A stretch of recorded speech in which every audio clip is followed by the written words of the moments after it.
Félix Tshisekedi a fait du retour de la RDC sur la scène diplomatique l'une de ses priorités grâce à sa politique étrangère. Son arrivée au pouvoir a fait rayonner la République démocratique du Congo sur la scène internationale. Et depuis que le chef de l'État, Félix Antoine Tshisekedi Tshilombo, est arrivé au pouvoir, il y a eu plusieurs dossiers qui touchaient la diplomatie. Et d'abord, c'est le rayonnement de la RDC sur la scène internationale et en termes de pression, en termes de notre présence là où on n'en avait pas. Et sous Félix Antoine Tshisekedi Tshilombo, on a compris que le Congo, la RDC a eu à retrouver sa grandeur et la fierté sur la scène internationale.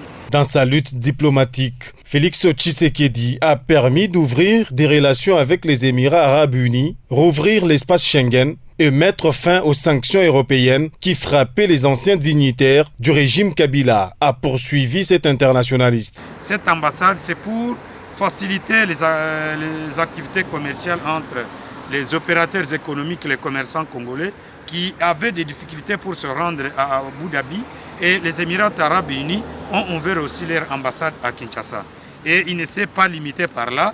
Il arrive au pouvoir, il trouve que l'espace Schengen à Kinshasa était fermé.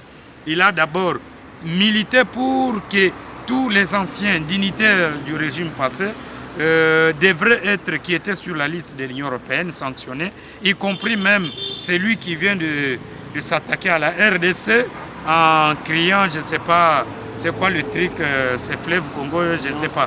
Il était aussi sur la liste noire de l'Union européenne. De la communauté des États de l'Afrique de l'Est, EEAC en sigle, à l'Union africaine, en passant par la communauté économique des États de l'Afrique australe, la conférence internationale sur la région de Grand Lac, CIRGL en sigle, et même à l'ONU, la diplomatie congolaise a été à l'offensive sur de nombreux fronts, a expliqué Hosni Moubarak. Le Rwanda, qui se croyait être un leader dans la sous-région des Grands Lacs, il essaie un peu de se retrouver mal à l'aise, coincé par rapport aux pressions que le chef de l'État a eu à faire partout où il passait.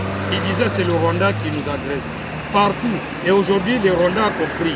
Voilà ce qui témoigne même après sa réélection. Il y a même l'opposition rwandaise de la diaspora qui a félicité le chef de l'État Félix et même beaucoup de pays africains, le chef d'État, pour comprendre que durant les 5 ans, il était à l'Union africaine, la SADC, la CEAC.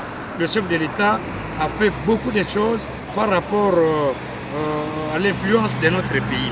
Mais cela, il s'est retrouvé à des difficultés parce que pour retrouver notre leadership dans la sous-région des Grands Lacs, il y a aussi d'autres puissances sous-régionales qui essaient un peu d'empêcher que le Congo ne puisse pas atteindre ce leadership. Sous Félix Tshisekedi, la diplomatie congolaise a déjà montré son importance dans la résolution du conflit sous-régional.